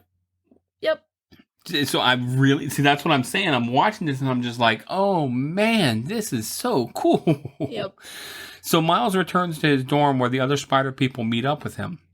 They cause his roommate to pass out from seeing them crawl up the wall. That was funny. Peter webs Miles up to his chair and takes the goober to go stop the collider. As a audio thing, I liked that when the roommate enters and then gets knocked out, the music, like when the headphones come off, the sound like goes back to. I love that. And then like before he's trying to take the goober from Miles, and he's like, "You have to let me make him pay." You know, the whole thing. And he holds him. Like he's like, when you can, you know. He's like, when I know when I'm ready and everything. It's a leap of faith. But he's holding him in that, like, he's powerless. Yeah. And he's, like, off balance. Peter Parker's holding Miles by the shirt cuff. Yes. And then ties him to the chair and everything and leaves. That is a direct parallelism to later on. Yes, absolutely. Peter. And I love that. I loved it. Yeah, he ties him to the bed, and then the dad comes. Yep. Talk to him. So he tells him that it's for his own safety. Yeah. After they leave, Jeff comes up to Miles' dorm outside, but he can't respond thanks to the web. Jeff tells him the web wasn't on his mouth, was it? I don't know. I don't think it was. Well, he can't get to the door. Yeah, he can't get to I think he chose not to say anything. Yeah, he didn't say anything because they didn't want him to know that he was in there. But Jeff tells him about Aaron and only wishes for Miles to be okay. Miles then musters up the strength to bring out his power to be free. And I love that it was like in his eyes. I loved that. Miles goes back to Aunt May's and gets the original Spider-Man suit, which he spray paints with dark colors. He then tests his powers more confidently as he swings around the city. The song that plays during this is what I meant. When you listen to this, it sounds like the Prowler sound, but like softer. Gotcha. It sounds like now it's Miles' sound. Which is cool. And it was just like, oh. So it's a throwback to him. And then I like that he was making the suit his own, and it was with the spray painting. Yeah. Because that was his signature stuff. So the other spider people find Kingpin's gala where they are able to sneak in because the staff are wearing Spidey masks. Also with the scene where Miles is like taking the leap of faith. Right. He jumps off and everything. The light. I love that scene where he's upside down, but he's going downstairs, like down the towers are coming up around him. Yeah. And it's like that. He's falling, but it's like, and then the way that they do it, so his body kind of flails while he's falling. Yes. What a great attention to detail, because that's what happens. Yeah. You know, you're not just like, oh, smooth sailing. Your body's getting thrown around in the wind. Sure. And he's all like, boom, and he gets backed up and everything, and the lights and everything. Like, oh my gosh, it's just so pretty. Yeah. And then we get where the other spider people are going to the party thing where Kingpin's hosting it for him in remembrance, and everyone's dressed up as spider people. And right. It's like, what a crap thing to do. Like, you're just a horrible person. Yeah. Peter sees MJ and tries to express his guilt toward leaving her, even though she doesn't know it's him Through or bread. what he's talking about. Couldn't give you the bread that you deserve. And it's like, man, we'll get the bread to you. They proceed down to where the collider is, but Kingpin's henchmen find them and proceed to attack. Miles swings in and joins his comrades as they fight back. To make things worse, the collider is activated, causing another earthquake across the city as dimensions start warping together. So Spider-Man Noir takes on Tombstone, while Penny and Spider fight Goblin. Spider-Ham beats up Scorpion with a cartoon mallet, which I thought was great. Yeah, I like that. Doc Ock goes after Gwen and Peter, while Miles tries to shut the collider down. The henchmen are taken out, and Doc Ock is plowed by an interdimensional truck. So, that was cool. Well, also, yeah, I like that Miles, like, the way he was introduced was then with Doc Ock, and he grabs her thing and, like, starts punching her with it. And then, like, the way he zoomed, like, he zips, like, whips with the things into the position, and he comes at the camera as he fades in from being invisible. Yeah. And it's just so good. Yeah. And then, like, when Gwen, like, slips and falls, and she's falling through, and he, like, reaches for her, it was kind of, like, for me, like, a throwback to when the other Spider-Man broke her back. Oh, shoot, yeah. I was like, oh, at least you saved her this time. Yeah, at least this time you got her. Unfortunately, Spider is heavily damaged, leaving Penny devastated as Noir and Spider-Ham comfort her. She takes the spider back as they prepare to jump back home. They say their farewells, and Penny goes first, followed by Noir and Spider-Ham. Yeah, here's when Miles did the swing around like Peter in the beginning did. Yep. The thing, he goes around and back up, and they're like, he was like, because did we teach him that? He's like, I didn't teach him that, and you certainly didn't. That was so funny. Gwen affirms her friendship with Miles before going home. Peter tries to stay back and help Peter, and help Miles. Yeah, because Kingpin shows up, and he's like, you know what, I'll stay behind. We gotta do this together. You can't do this by yourself. And that's when Miles holds him, and then holds him in the same way to his dimension. And he's like, go back and make things right. And he's like, I don't know. How would I know when I'm ready? And Miles just looks at him and he's like, right, it's a leap of faith. Yep. And then he let go. Smiles and lets him go. Yeah. And then that's when things start going really bad. Yeah. It's like not so easy on your own. Yep. Miles chooses to send Peter back to his world so he can fix what he has to do. Miles then goes after the collider, but Kingpin starts hitting back hard. He then starts to see a new Vanessa and Richard as their dimensions start crossing over. Just as Kingpin seems to overpower Miles, he sees Jefferson as he enters the area. Miles gets himself up and uses his power to blast Kingpin away and then send him web up toward the button to shut down the collider for good. And Whoa. I thought that what was cool with that is that he did the hand thing. So Kingpin sees Vanessa and his son in the train. Yes. And they're all like, what are you doing? Why are we here? Yes. And he's like, wait a second. And then that's when he's all like, you cost me it again. Yeah. And then they go on the top, and like the imagery here is that there's like nothing around them. Like everything's going like completely dark. There's no light, and light represents hope. Yeah. So it's pretty much like you have no chance of this until we see Jefferson. Yeah. And he's being like, get up, Spider-Man. So he smashes Miles, and as a 14-year-old kid, like, yeah, the other one didn't survive that. I don't know why you did. Yeah, true. Just to be fair.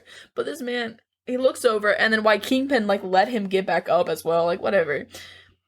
I get it. Yeah. But he's all like, have you ever heard of the shoulder touch? Yeah. And that's when he puts it on his arm. Yeah.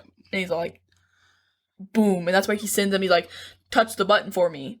And that's where everything gets done. But my second problem with this scene is when everything's like blowing up, there's this huge explosion with it. That explosion was seen from outside the building. Everyone in the room should have died. Jefferson should have died. Miles should have died. Or whatever. Yeah. No, but I love the shoulder touch thing. I thought that was really cool because his whole thing was like, I need to make him pay, and that was Aaron's tribute. Like, that was his thing. So of the shoulder touch, and I was like, wow, man, this is touching stuff. In the midst of everything, you still have the ability to wrap it all together in this nice little package. Yep. And I loved it. Yep, but then he shut down the collider for good. Outside, Miles calls Jeff to let him know he's okay. He then approaches him as Spider-Man and hugs him. He didn't know it was his kid. No. He should have known. Yeah, letting him know he's doing a good job, but not letting his dad know who he really is. Mm-hmm. Jeff then finds Kingpin webbed up and prepped for arrest. Ugh, arrest. I like that because that was also a little thing back to how Andrew Garfield did it, where he tied up the robbers in the webs. Yeah. And laid them there. Yeah. I like that.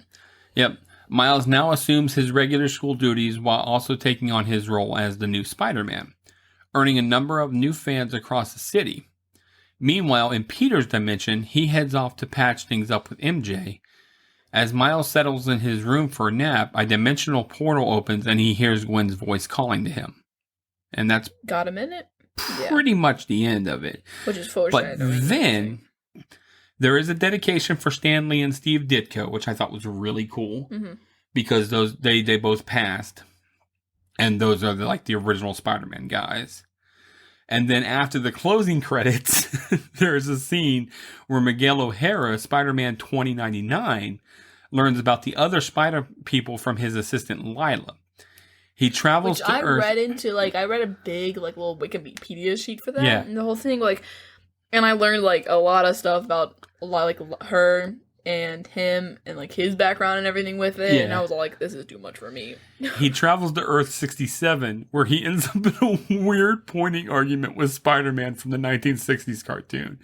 And this is probably one of the best after credit scenes I have ever seen. I loved it. Because you and they're just arguing back and forth, and the other one, shoot Spider-Man. However, sadly, this is also the end of the movie, which I was really depressed to see come. And see, like I said, as much as what's in there, it's so packed with so much. And then when it ends, you're like, oh my gosh, it's already the ending? So. Yep. Would you recommend it to a friend? Oh, absolutely. Absolutely. And I have. And I'm assuming you gave this movie a 5. 5 out of 5. And I absolutely give it a 5 as well. Hands down, probably one of the best movies I've watched in a while. In a long time. Yeah. Every time I watch this, it's like brand new orphan eyes. And love it. And being a superhero movie, which can be so disappointing so often. With things, to be that and to just be able to tell a great story, it makes me excited. It makes me want to go watch the other movies. Going through and that's what I did afterwards. I had no interest in Endgame or in the Infinity War, but I'm like, well, I love Spider-Man, so I watched Homecoming, and then the not far from home one, and they're coming out with another one soon. Can't Go Home. Can't Go Home, or something like that. But I watched for the Spider-Man parts because it's I need my fix, like Miles Morales. I need anything, something. But I'm so excited. 2022 is when the next one comes out, and I'm definitely going to go see it in the theater. I think that's going to be a whole other kind of experience. And the beautiful thing about it is it's an animation, so I don't think they can screw it up. And I hate to say that kind of stuff. With the live action ones, they can screw up so easily. Storylines and this, that, and the other. This is its own baby, and of course they took the Spider-Verse. They took their own take on it. So don't let me just be like, whoa. It's their own take on the Spider-Verse. But the fact that they're doing it and that they have these other Spider-Mans that everybody knows and loves and stuff like that in there, and then the Easter eggs really make it. I'm telling you, man. I'm really excited for the part 2. As am I. It's almost worth saying I would go see it at the theater. I'm going to go see it at the theater, absolutely. Because that's going to be a whole other kind of feel for it. And then when it comes out and watching that as well. But, my only fear with the second movie, like, that's why they won't do a second Coraline. Not like that's a different feeling. Coraline, everyone, like, people love Coraline. Great movie, great looks, great animation. Yeah. He said that unless he comes with an idea to make a equally as good or better version, he's not making a part 2. So my fear with this is part 2, that it comes out and it's just not as good. But I don't feel like that's going to be a problem. I don't think it'll be a problem because I think that they've already got a story here and they've already got what they can do. And it's not like they're going to try and reinvent the wheel. They're just taking something and making art of it. Yeah. And it'd just be like an add-on type thing. Yeah. So I'm really excited for it. Who is your favorite character? My favorite character, honestly, is Peter B. Parker. Yeah. he really, because I could relate to him, man. He's just, I can relate to this guy. I'm just like, man, you? Miles. I could relate to Miles. Yeah. His whole thing, and then, like, great expectations and having to live up to something, and then filling the shoes. Oh, I also love, a good thing to mention is when he's looking at the suits in the cave for the first time with Peter B. Parker, he's looking through and he's like, hey, look, and he's holding, like, one of the suits have the cape. Has the cape. Yes. Yeah, I love that. That was there was a Spider-Man that had a cape. Yeah. Which, and I can't remember which one, but I don't know. Least favorite character. Least favorite character? That's tough. I guess, I don't know. I don't really have one. Mine was Kingpin. Yeah? But outrightly because he's a bad person. Yeah? But least favorite spider person? Pig. Really? Yeah. Mine was Penny. I didn't like her. Oh, you know what? I'm sorry. Yeah, I agree with you, Penny. And it wasn't, like, it was kind of like, I guess, okay, as someone who watches anime, her representation was garbage, like, for that. Like, there was a bunch of different ways they could have gone about that. Yeah. And it was just so, like, over the top, like, like, that's not really what it is. Like, it just gives it a bad, like, kind of bad name. But she didn't really have too much, like, background. And she wasn't, like, she was from the future, cool.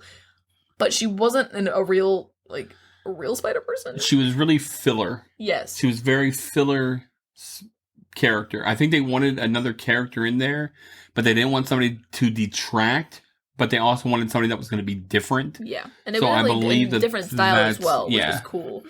Absolutely. But yeah, Penny, for mine it was like Penny, then the pig, then Noir, then Gwen, then Peter B. Parker.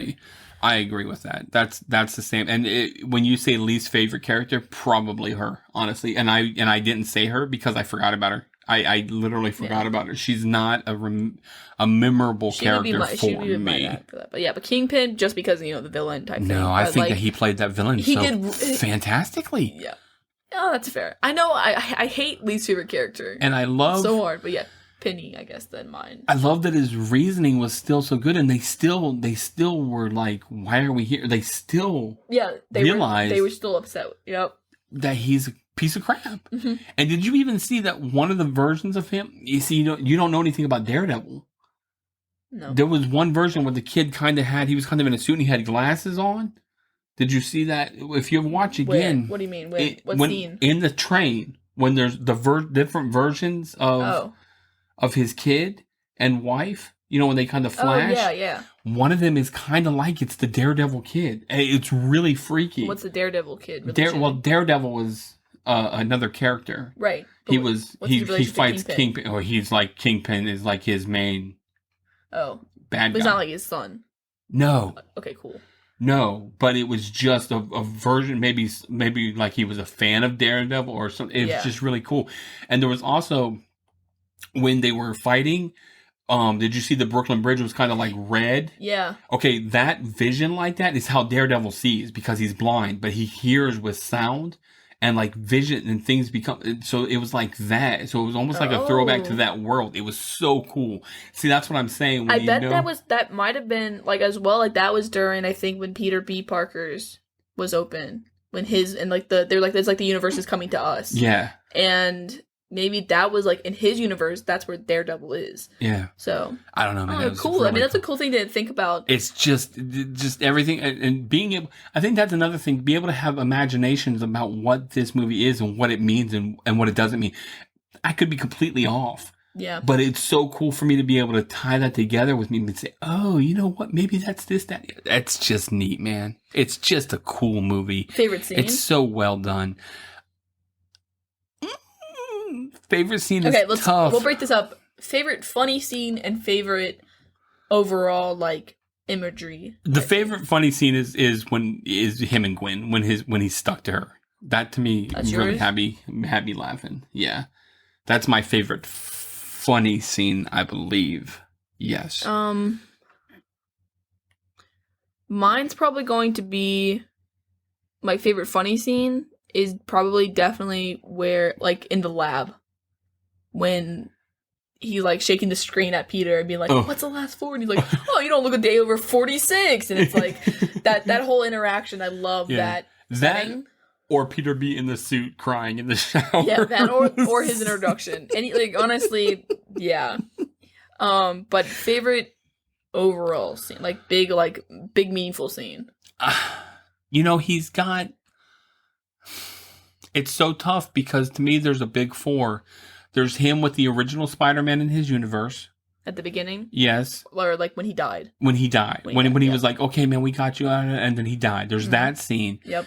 There's the scene with his uncle. Either of them. Call it either when he realizes who he is and he puts his mask back on him or when he dies. That scene still continued to his father, or when his father's saying, get up, you know, when his dad comes to him and he doesn't bust in his room, he doesn't overpower, he just says, we care about you and we want to know that you care. And there's so many different scenes. I can't say. I know that's lame, but Leap of Faith was mine. When he's holding him? When he takes the initiative, when he jumps out the building. Oh, okay, I got When he's standing at the top, and that is the moment that he knew, I have everything now. He had the web shooters. He had the outfit. Yeah. He had the mask. It could be anyone behind the mask. Right. That's what matters. Could have been anyone. It didn't matter about his outfit. It's the fact that he stood there at the top of the building, and he jumped, and it's the whole what's up danger thing. What's up danger? And he goes, and he's... The lighting, this like the symbolism, the meaning, everything behind it. It was that pivot in the story that was like, here's where it's going to change. When he became... This is when you're Spider-Man. Because then it slaps down the other one at the end. He's in the suit. Yeah. It's Miles Morales Spider-Man. Yeah. Because before it was him half-half. I got you. Here he is now. That was one of my big ones. I'd say my four is probably definitely when he meets Spider-Man in the beginning and he dies. Boom. When he meets the whole, like, the lab scene with Peter, like, everything with that, because he's all like, I can't let another Spider-Man die. Yeah. And then when Aaron dies, and then Leap of Faith.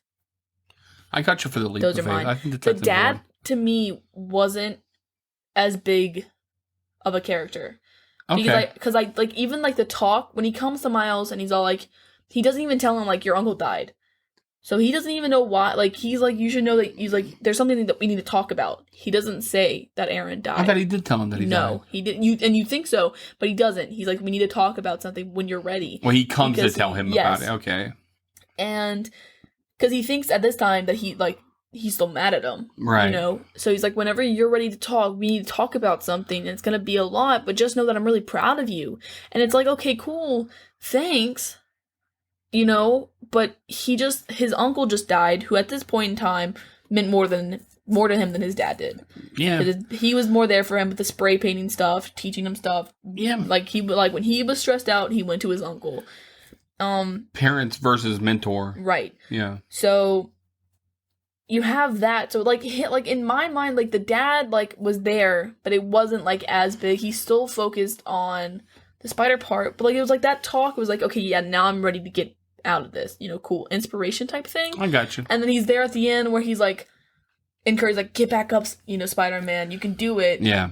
And I thought that was cool. I did. I liked that. But it didn't, like, that versus when he goes with the shoulder touch.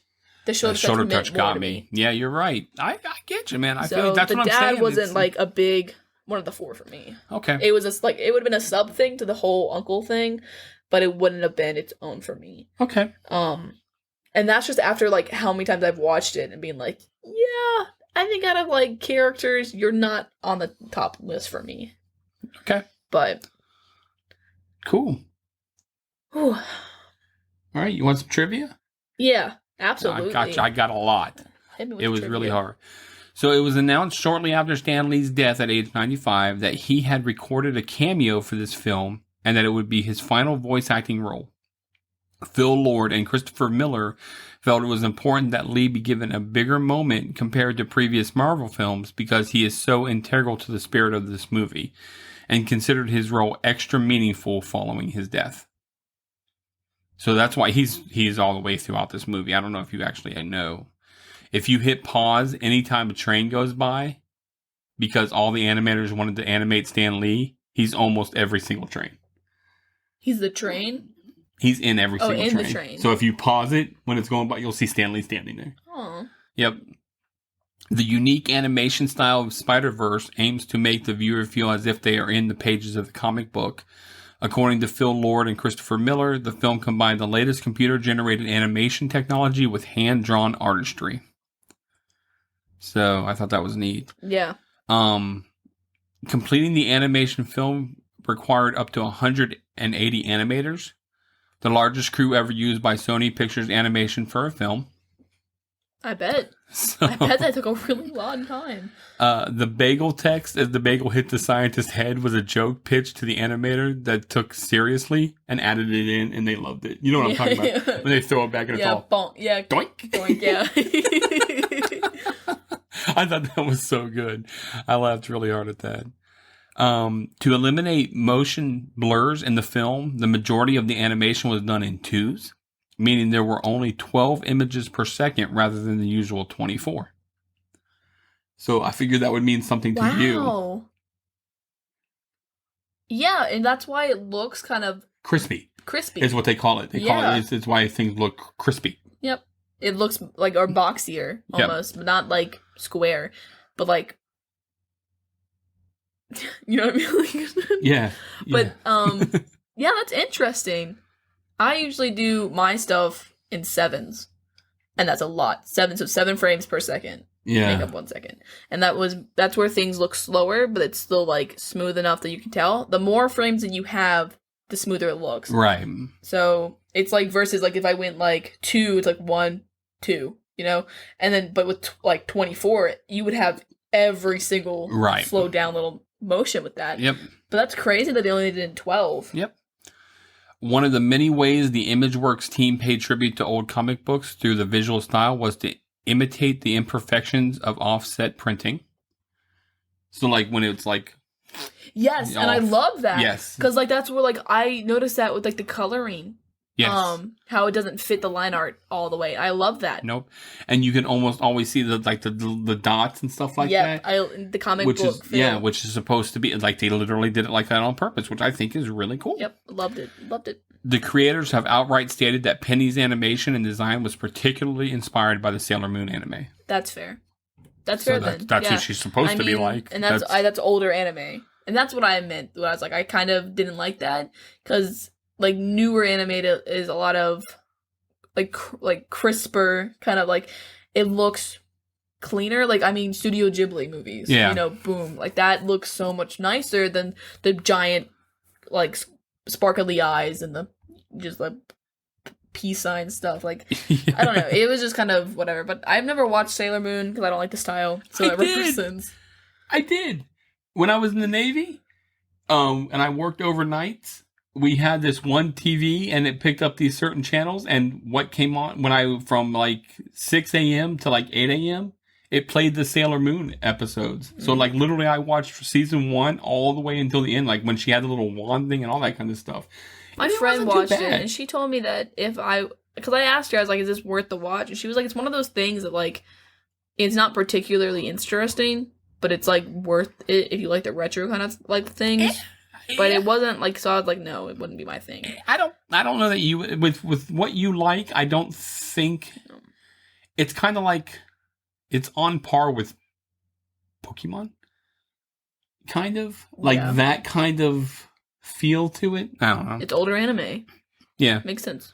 During the coronavirus pandemic, Jake Johnson offered to record free personalized messages as Peter B. Parker for children under quarantine. Aw. Isn't that cool? I do. I like that. Peter B. Parker. I want one from him. Right? Like, I'm not a kid, but like, And finally, and I thought this was the coolest, so I saved it for last. Okay. A scene was pitched that would feature cameos from Tobey Maguire, Andrew Garfield, and Tom Holland, all playing versions of Spider-Man from other universes. However, this was scrapped. Yeah. And I thought that would... I said... They're going to do that in the Doctor Strange Doctor one. Strange. Yeah. That, because, like, if you think about, like, how they'd have to animate them, or would they be themselves, I mean, because you had, like, the popsicle. Like the popsicle. But, I mean, are you going to have that at the end of the movie? Just, like, where would that have been, I don't know. It would have... I don't know. And that's what gets me with, like, the Doctor Strange. Like, is Miles going to be... Is someone going to have to act that would, like, be casted as Miles? And then how are you going to do that with the voice? Because that's a whole adult who voices Miles. Right. Or do you have a little animation on the screen? I don't know. Because that's going to look weird. I mean, because you have the actors, like Tom Holland, going to have to look at that, like, look at Miles, but he's actually looking at nothing, so it looks not real. Yeah. So, I mean, I don't know how they're going to do it, but unless everyone gets turned into an animation. I don't know. I'm interested in it. I mean, it's got me interested. I'm definitely interested in how they're going to do it. I don't know. I heard rumors that Deadpool was going to be in it too. They're throwing all kinds of stuff around. They had like a little cast thing, and it said Ryan Reynolds. Really? Yeah. I don't know. Deadpool and Spider-Man are really funny characters when they're together. Yeah. Because Spider-Man is so straight-laced, and Deadpool is so poop butt. So. And what Doctor Strange? Is it Doctor Strange 2? Yeah. It's been revealed by sources close to the project that Ryan Reynolds' Deadpool will be debuting. And it's going to be in it. The claim that he'll be introduced via the multiverse and that it'll be just a brief cameo in the movie, which is enough for me. Wow. So. I'm down, man. Cool. I'm down. And then what the stink of that is now? Now I have to go watch the other ones so that this makes sense to me when I watch it. So I think honestly, I would just watch. Because you can get away with not knowing about... I could have just watched the movie Doctor Strange. Oh, yeah. Well, I'll have to go watch that, too. But, like, I would watch... It's worth watching Tom Holland's movies so far. Yeah. Because he's a good kid. He does a good job. Yeah. And especially if he's going to be in it as one of the three Tobey Maguire, Andrew Garfield type things. Right. It's worth knowing how he acts. Yeah. So, I would watch it. Well, I've seen him in Spanish. So that's... good enough, I guess. So, you got anything else? No. Satisfied, man. For being our year anniversary movie, I'm glad that we made it this. Yeah. I think it's... And I know it's not like 80s or 90s. No, I'm not worried about it being that. But there's not an 80s or 90s movies that I can think of and been like, yeah, that would have been peak to do. Like, that's classic. Like, no. This... Critters. Labyrinth, we do it again. We just redo it. No, this definitely is... I'm excited for what comes... Because we branched... I mean, like... If you think back to where we started, the whole idea was like, oh, I have movies. You have like a list, and you were like, it's got this for the next year, like 2-3 years, movies on this list. Yeah. And they were all just 80s, 90s, Yeah. And it's like, oh, okay. And then we risked it and did a 2000s movie. Yeah. And we were like, well, if we do this and we get away with it, I don't remember. 13 Ghosts or Scream. It was one of those. Yeah. Because I think it was one of the ones I wanted to watch. Faculty. And then we watched Butterfly Effect, which came out in like 2006. Yeah. Type thing. But like, it's like, it doesn't matter what we're doing. We're reviewing movies. Right. Movies that people haven't seen. This was one that you hadn't seen. Yeah. I mean, like, I talked about how I wanted to do, like, one of our original ideas was where, like, every fifth or 10th episode, we were going to do one where we switch places, and it was going to be a movie that I had already seen and that you hadn't seen. like the Joker Yeah. or Venom, stuff like that. But like, it's like I don't watch a lot of movies to sit there, like especially movies that you haven't seen. Right. That I'm like, yeah, absolutely, let's do this. To be able to sit there and be like, okay, yeah, let's do this one. Like this movie, I could have done all the notes, and you could have been Beth, who just sits there and adds funny comments because I wrote like that because I just love this movie. Yeah. And I've seen it a billion times. Yeah. But there's not a lot of movies where I've sat down and been like, yeah, I've seen it a billion times, and I still love it watching it every billionth time. Right. I watched this movie for like 2 weeks straight at work, repeatedly. It's like, what are you watching? This again? Yeah. Well, that's where I saw a lot of it was over your shoulder. I was sitting there making pizzas and I was sitting there watching over your shoulder, and I'm like, oh, that's cool. Oh, this is that part she told me. Okay. And then having heard so much about it from you, I was like, oh, that's really cool. So to have watched it finally and see and just the ending and just the ending and the post. I mean, they had a like on the screen, the menu screen, they had a feature called alternate universe mode, and it said something about how like it was gonna play the movie and they give like pauses on stuff and be like, look, check this out and type stuff. So that's interesting. But I wish we had a 3D converter thing because I want to know what this movie looks like in 3D because I have 3D glasses. Bet it looks crazy. Yeah, I bet it looks awesome. But anything else? No, that's it for me. All right. Well, we're gonna wrap this one up tonight. I'd like to thank everyone for stopping by and listening to our 52nd episode. We definitely appreciate it more than you could imagine. Of course, the best way to say you love us, give us that old 5-star review on iTunes. You can email us at the yesteryearpodcast@gmail.com. Hit us up at twitter.com/yesteryearpcast. Instagram.com/yesteryearpodcast. Facebook.com/yesteryearpodcast. Our private group is the Truffle Shufflers. Our secret question is the host names, James and Beth. We do have our awesome website, the yesteryearpodcast.com. Hit us up there. And check out our store and merch. Get a shirt. You can always get some of the best drawings on there. It'd be really cool if you want it. You can request. If you want to hit us up on our Patreon, we've been doing episodes from there. Patreon.com/The Nostalgia Group. Shout out to Greg Revan for doing our intro and outro music. And as always, thanks again for a great year. And say goodnight, Beth. Good night, everyone.